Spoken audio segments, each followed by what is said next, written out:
श्री कृष्ण जी की अद्भुत कथा। अगर भक्त का प्रेम सच्चा हो तो भगवान उसके लिए नंगे पांव दौड़े आते हैं। वही बात जब कन्हैया की हो तो कहने ही क्या। अपने भक्तों के लिए वह न जाने कितने रूप धरते हैं और कितनी ही अनगिनत लीलाएं कर चुके हैं, जिनका परिणाम हमारे धार्मिक ग्रंथों में मिलता है।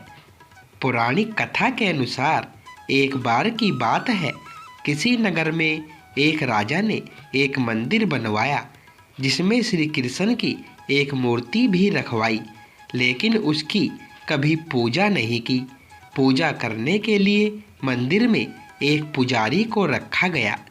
पुजारी नियमित कन्हैया जी को नहलाता और बड़ी ही श्रद्धा भाव से उनकी पूजा अर्चना करता। राजा भी रोज कन्हैया जी के लिए एक फूलों की माला भेज देता था और जब वह दर्शन करने आता तो पुजारी उस माला को उतारकर राजा को पहना देता। ऐसा करते करते पुजारी की भी उम्र बीत चुकी थी। एक दिन किसी वजह से राजा नहीं आ सका तो उसने एक सेवक के हाथ मंदिर में माला पहुंचा दी और कहलवा दिया कि आज वह मंदिर नहीं आएगा, इसलिए पुजारी उसका इंतजार ना करे। इतना कहकर सेवक चला गया। पुजारी ने हमेशा की तरह कन्हैया जी को माला पहना दी, लेकिन जब शाम हुई तो पुजारी यह सोचने लगा माला उतारकर किसे पहनाई जाए। उसने सोचा क्यों न ये माला आज मैं ही पहन लूं, वैसे भी मेरी उम्र हो चली है, जीवन का क्या पता कब खत्म हो जाए। इतना सोचकर पुजारी ने माला उतारकर अपने गले में डाल ली, लेकिन इतने में ही सेवक आ गया और उसने बताया कि राजा की सवारी मंदिर में पहुंचने वाली है। राजा की सवारी आने की बात जब पुजारी ने सुनी तो वह डर गया। उसने सोचा कि अगर राजा ने उसे देख लिया तो वह तो मरवा ही डालेगा। आनन फानन में पुजारी ने माला उतारकर वापस कन्हैया जी को पहना दी।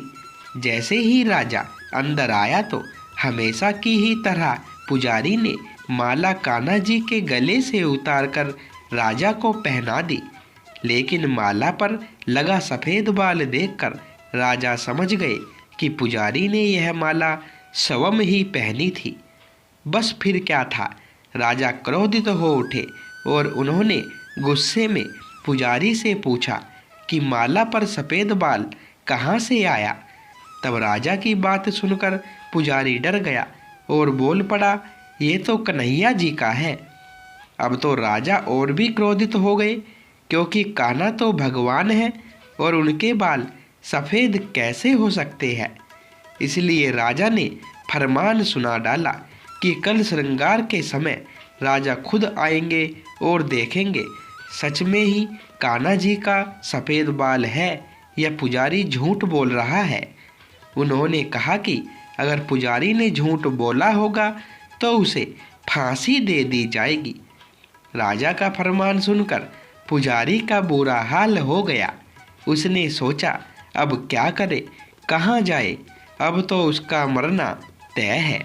तब रोते रोते वह भगवान की शरण में पहुंचा और उनसे कहा कि हे केशव, मुझसे झूठ बोलने का अपराध तो हुआ है, लेकिन हो सके तो मुझे क्षमा कर दे और राजा से रक्षा करे। पुजारी ने कहा कि हे माधव, आपकी सेवा करते करते मैं वृद्ध हो चुका हूँ, अब आप मुझे माफ़ कर दीजिए, ऐसी गलती दोबारा नहीं होगी।